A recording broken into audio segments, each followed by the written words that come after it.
Baik, untuk narasumber pertama, pejabat publik atas nama Bapak Longinus Lagabelan, SPD MPD, instansi dari Dinas Pendidikan dan Kebudayaan Provinsi Nusa Tenggara Timur, Unit Kerja UPT Pendidikan Wilayah 6 Kabupaten Lembata, jabatan sebagai Kepala Seksi SMA. Wah, ini ya Pak, pengalamannya udah banyak.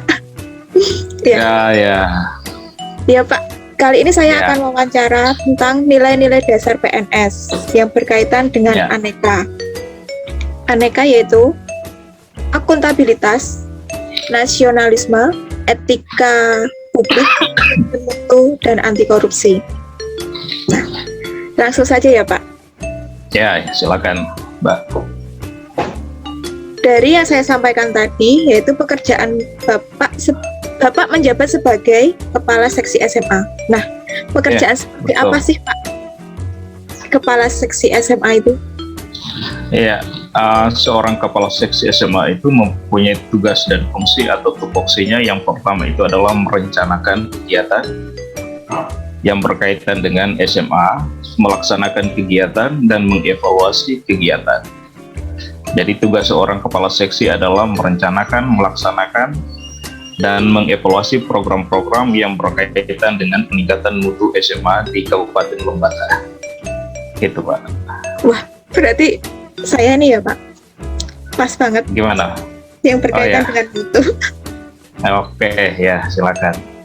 Pelayanan apa saja Pak yang Bapak lakukan?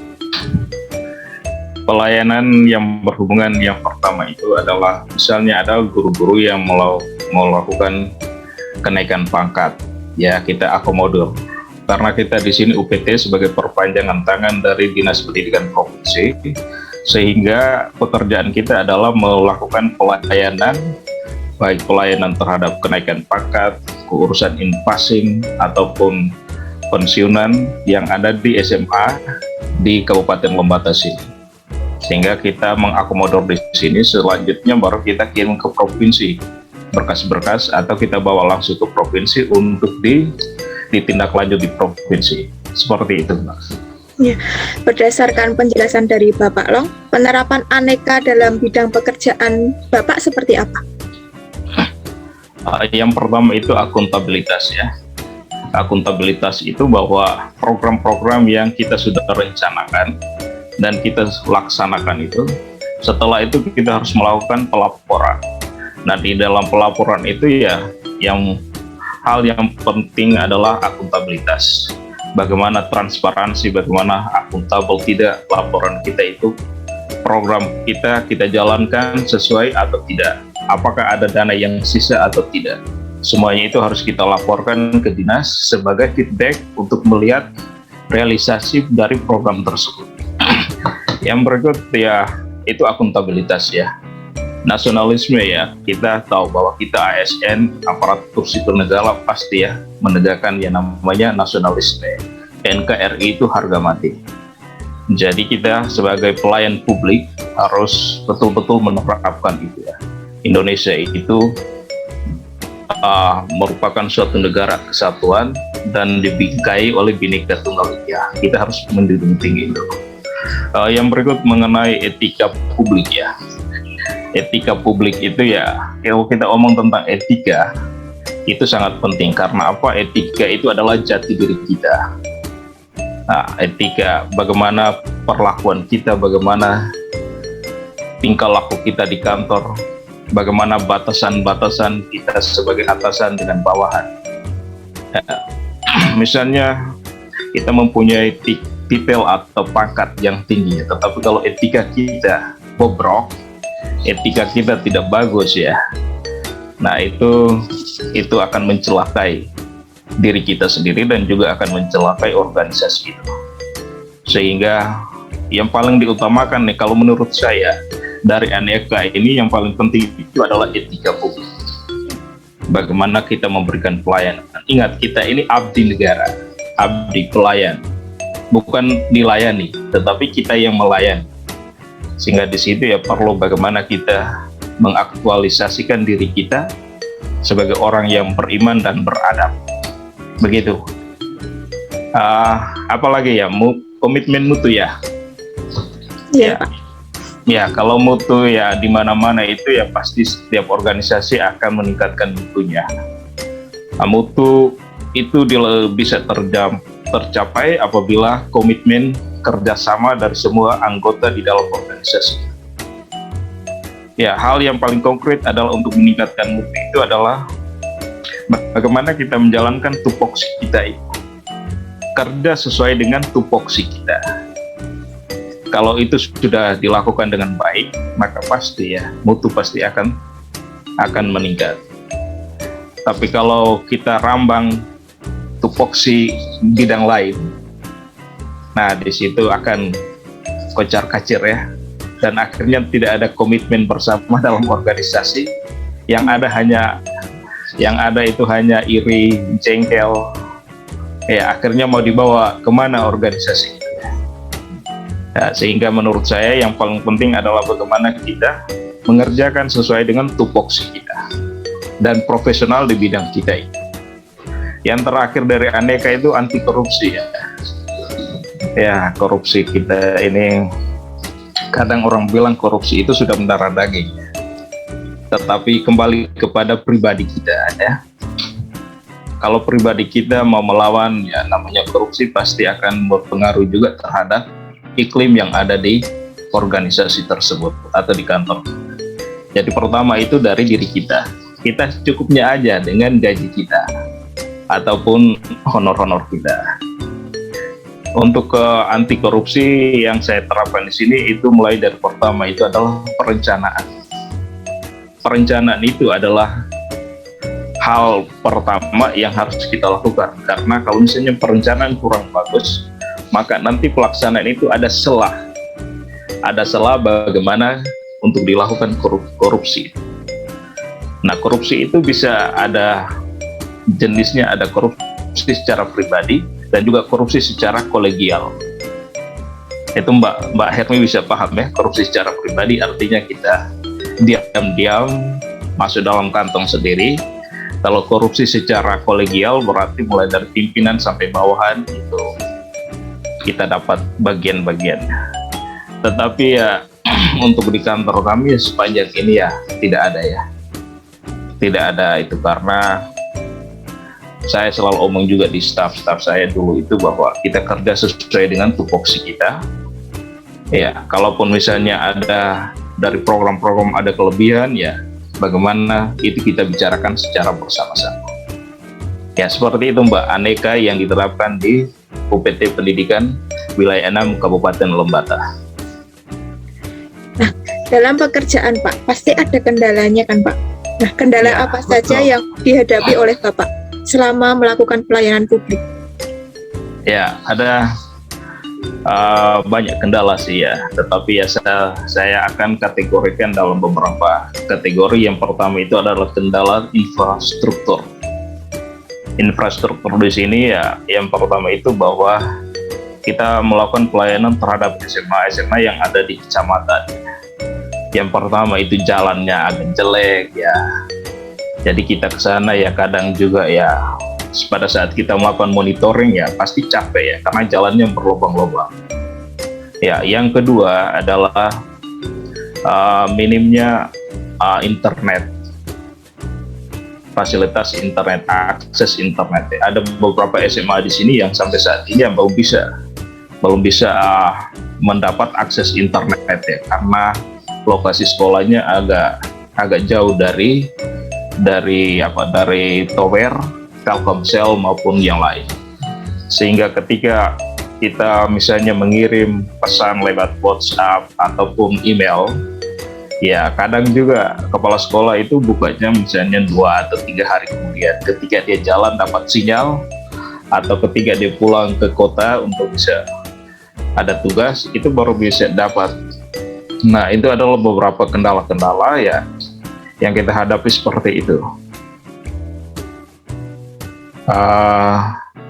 Saya pikir itu kendala soal infrastruktur.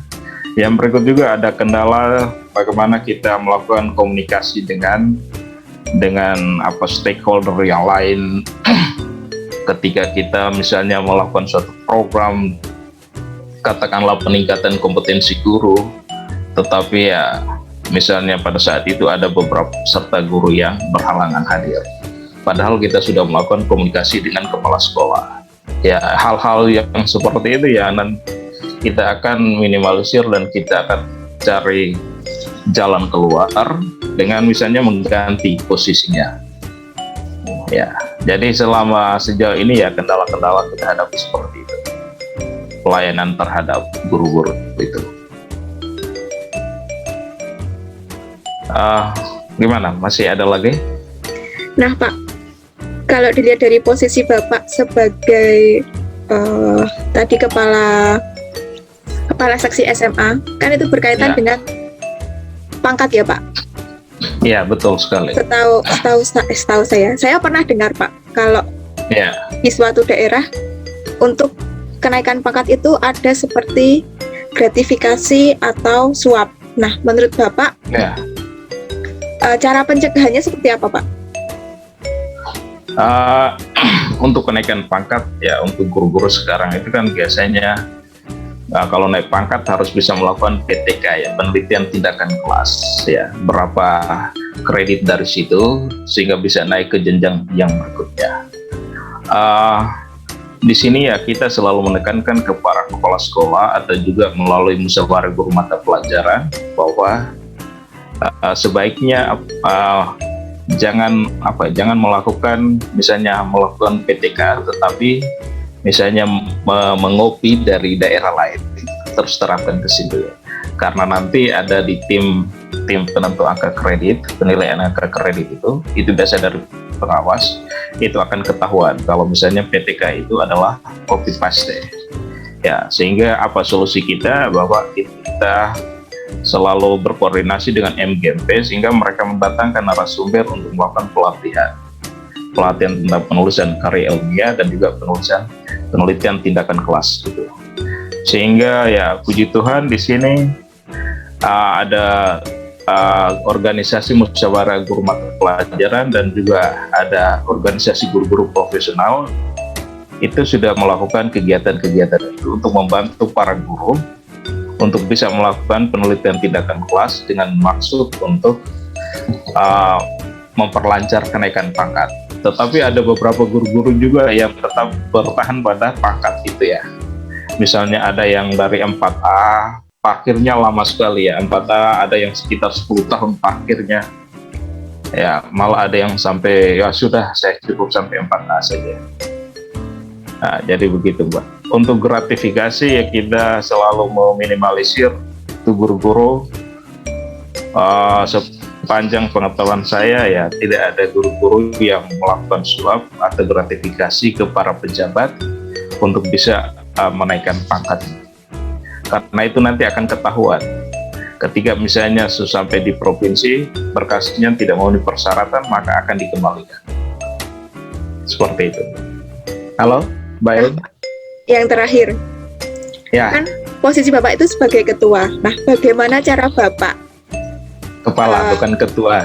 Kalau ketua kelas. Ya, Pak, di mana posisi Bapak itu sebagai kepala. Nah, bagaimana cara Bapak menerapkan budaya aneka ke stakeholder atau anggota ASN yang lain?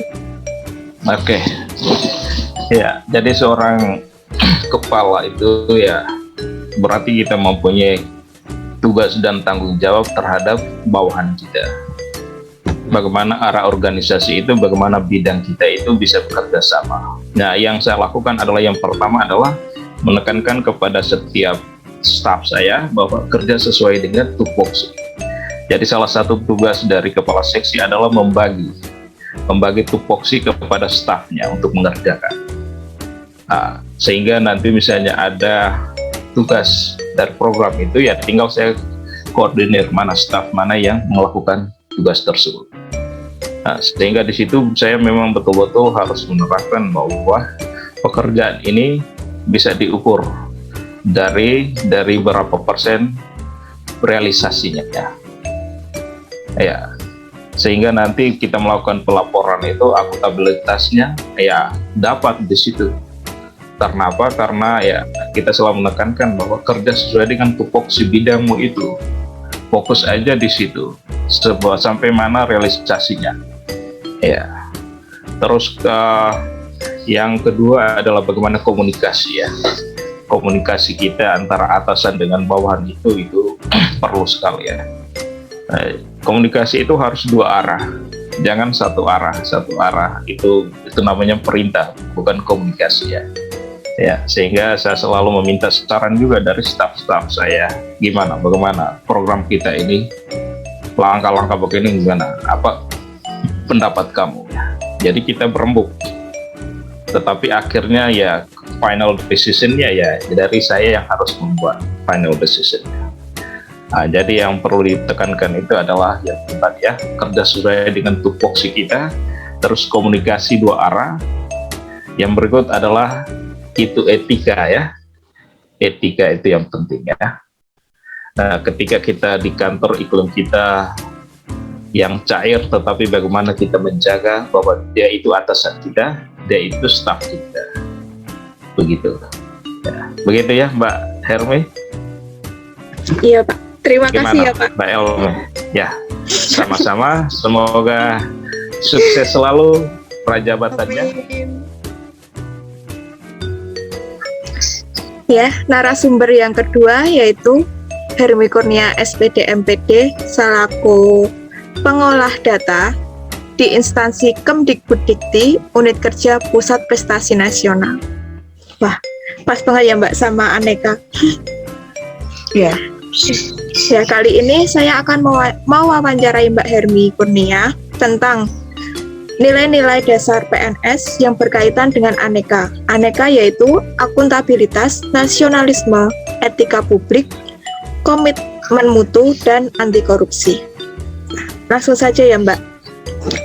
Berkaitan dengan pengolahan data. Pekerjaan seperti apa sih yang Mbak Hermi lakukan? Kalau untuk saat ini pekerjaan utama atau pekerjaan yang paling banyak dilakukan di instansi saya adalah membina dan mengembangkan bakat dan prestasi siswa-siswi SLB di tingkat nasional. Jadi garis besarnya mengumpulkan siswa-siswa yang berprestasi pada bidang tertentu dari tiap provinsi, nanti yang terbaik diseleksi di jenjang nasional. Seperti itu. Itu termasuk gambaran tugas dari pekerjaan Mbak Hermi ya?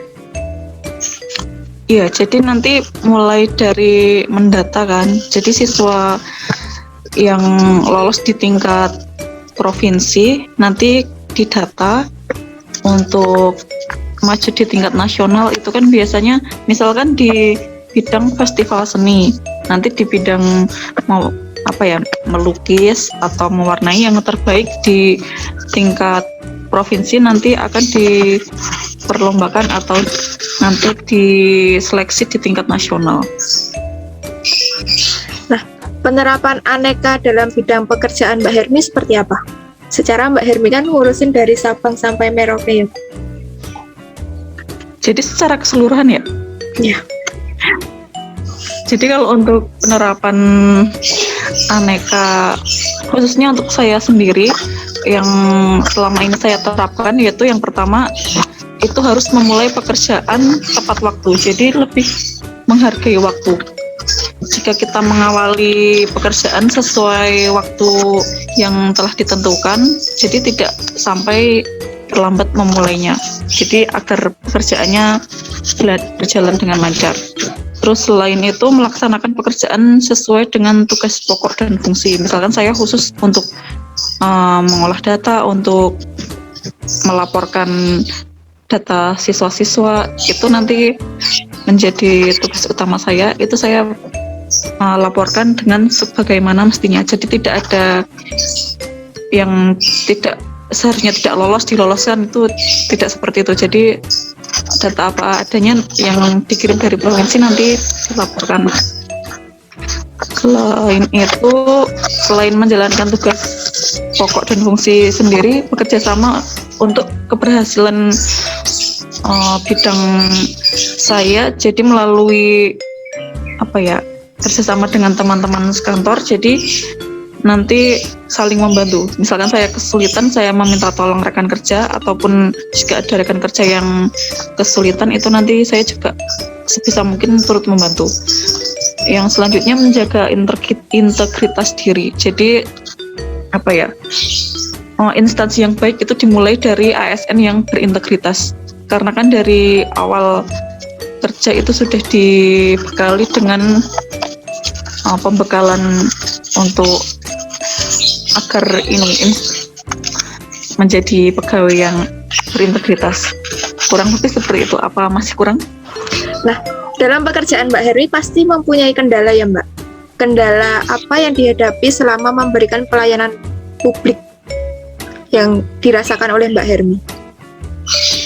Kendala yang paling sering itu biasanya ada misinformasi atau miskomunikasi. Jadi misalkan terjadwal kegiatan tanggal sekian, itu biasanya kalau untuk bidang di dinas provinsi yang kurang cepat tanggap, itu biasanya dia suka agak terlambat. Jadi seharusnya teman-teman atau dari provinsi yang lain sudah mengumpulkan data siswa atau data pembina yang diinginkan, tapi jika ada 1-2 provinsi yang tertinggal, itu biasanya akan menghambat agar pekerjaan cepat terselesaikan. Ketika berbicara tentang etika Mbak, menurut Mbak Hermi etika itu seperti apa sih? Kalau bagi saya sendiri, etika itu hal yang sangat penting, karena etika merupakan cerminan dari karakter atau kepribadian seseorang. Jadi jika seseorang memiliki etika yang baik, pasti dia akan tercermin dalam setiap tingkah laku dan pekerjaan yang dilakukan. Dan apalagi untuk ASN atau sebagai ASN, etika ini harus dijunjung tinggi atau diimplementasikan secara betul-betul, karena melayani masyarakat, melayani orang lain. Jadi harus menunjukkan etika yang baik. Nah, maka selama ini organisasi Mbak Hermi sudah transparan dalam pekerjaan? Kalau untuk transparansi, untuk bidang atau seksi pekerjaan saya saat ini sudah melaksanakan transparansi. Jadi dimulai dari program kerja. Jadi di awal tahun kita selalu mencanangkan program kerja yang akan dilalui dalam setahun. Itu biasanya untuk berbagai macam kegiatannya sudah dirumuskan itu melalui rapat. Jadi secara terbuka itu semua dari pimpinan dan anggota itu tahu. Selain itu untuk anggaran kegiatan, karena kalau transparansi itu pasti berkaitan dengan anggaran. Anggaran itu juga selalu seluruh pegawai itu biasanya tahu, karena kan ada di rencana anggaran itu semua orang bisa mengakses dan melihat. Jadi seberapa anggaran yang diperoleh dan harus dikeluarkan itu pasti disampaikan oleh atasan dan teman-teman keuangan. Selain itu juga untuk pelaporan hasil kerja juga kami sampaikan ke atasan itu dengan sesungguhnya. Jadi sesama teman dan atasan pun saling menilai untuk kinerja masing-masing ASN, seperti itu. Kalau berbicara tentang komitmen mutu Mbak, bagaimana mutu yang ada pada organisasi dalam pelayanan publik di tempat Mbak Hermi? Kalau komitmen mutu di tempat saya bekerja itu karena kami kan melayani atau lebih sering berhubungan langsung dengan kepala bidang atau bidang yang mengurusi SLP di tiap provinsi. Jadi mutu yang kita pegang erat itu pertama yaitu memberikan informasi yang sudah pasti terkait jalannya kegiatan yang akan dilalui. Itu biasanya kita memberikan jadwal kegiatan yang udah kita rapatkan di awal tahun itu tadi, kurang lebih gambarannya seperti apa itu nanti kita sampaikan ke dinas provinsi. Jadi tidak ada tidak ada yang ditutup-tutupi atau gimana, itu semua informasi diberikan sesuai apa adanya tanpa membeda-bedakan dari provinsi mana. Jadi 34 provinsi itu mempunyai hak yang sama dalam mengakses informasi. Terus untuk selanjutnya apa ya? Jika ada suatu provinsi yang kesulitan mengakses informasi ataupun kebingungan dalam program kerja yang harus mereka sampaikan ke kami, itu biasanya kami juga memberikan panduan atau memberikan informasi tersendiri. Jadi seperti itu, Mbak. Nah, berkaitan dengan transparansi tadi berarti kan berkaitan juga dengan anggaran ya, Mbak? Ya. Dalam hal ini suap dan gratifikasi merupakan suatu hal yang umum. Bagaimana menurut Mbak Hermi cara pencegahannya? Jadi kalau berkaitan gratifikasi, kalau dari diri sendiri ya, selain sebenarnya dari unit kerja atau dari pimpinan yang paling tingkat atas itu selalu memberikan arahan dan memberikan perintah. Kalau untuk sekarang itu sepertinya untuk setingkat kementerian itu sangat disoroti untuk hal gratifikasi ataupun semacamnya. Kalau dari saya sendiri itu gimana ya? Kalau dari saya sendiri itu tidak bisa menerima sesuatu yang sebenarnya bukan hak saya. Jadi misalkan kalau saya bekerja, ada anggaran, ada honorarium sekian, itu berarti hak saya. Tapi kalau misalkan ada selain itu, meskipun itu hanya bingkisan atau apa, kalau itu tidak berdasar dengan pekerjaan yang saya lakukan, berarti kita tidak akan bisa menerimanya. Apalagi kalau di awal-awal itu, kalau dari tingkat bawah, misalkan dari dinas, itu mungkin dulu-dulu masih lazim jika ada kunjungan ke daerah itu mereka akan memberikan bingkisan atau oleh-oleh. Tapi kalau untuk sekarang ini hal tersebut sepertinya sudah jarang. Jadi kita pasti akan menolak kalau ada bingkisan yang kurang pasti, seperti itu, Mbak. Nah, pertanyaan terakhir ya, Mbak.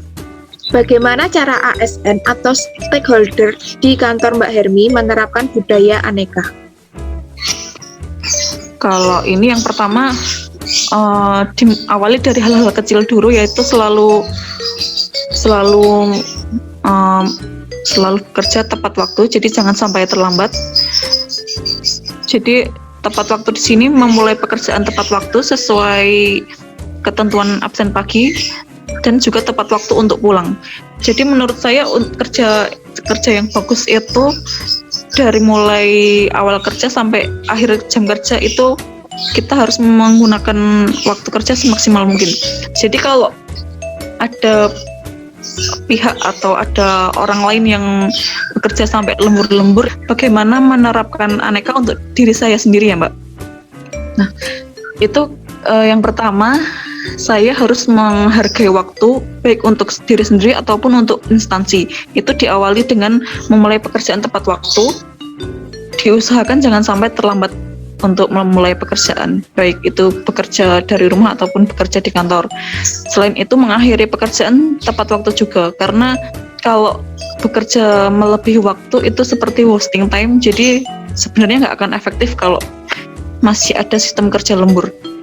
Jadi menyelesaikan pekerjaan di waktu kerja yang sudah ditentukan. Terus yang kedua yaitu untuk prinsip atau pegangan saya sendiri itu jangan sampai menerima atau memberi sesuatu dengan maksud atau tujuan tertentu atas dasar pekerjaan yang harus diselesaikan, karena itu sudah pasti bukan sesuai peruntukannya. Jadi pasti nggak akan maksimal kalau pekerjaan hanya untuk mengharap imbalan atau menerima imbalan yang tidak semestinya. Terus yang selanjutnya selalu memperkaya diri. Jadi untuk saya sendiri selagi selalu ada kesempatan atau ada peluang untuk memperkaya diri, baik itu pelatihan ataupun kursus, itu pasti saya sebisa mungkin mengikuti. Sebagai contoh kursus bahasa Inggris ataupun untuk meningkatkan SDM, pelatihan seperti itu biasanya saya mengikuti. Terus selanjutnya saya selalu mengupgrade, jadi selalu meminta arahan dan masukan dari atasan untuk sejauh mana pekerjaan yang telah saya sampaikan dan selalu meminta feedback dari atasan. Jadi kurang lebih seperti itu. Ya. Demikian Mbak Hermi wawancara yang dari saya. Terima kasih banyak atas waktu luangnya. Mohon maaf kalau saya mengganggu waktunya Mbak Hermi. Nggak apa-apa Mbak, sama-sama Mbak.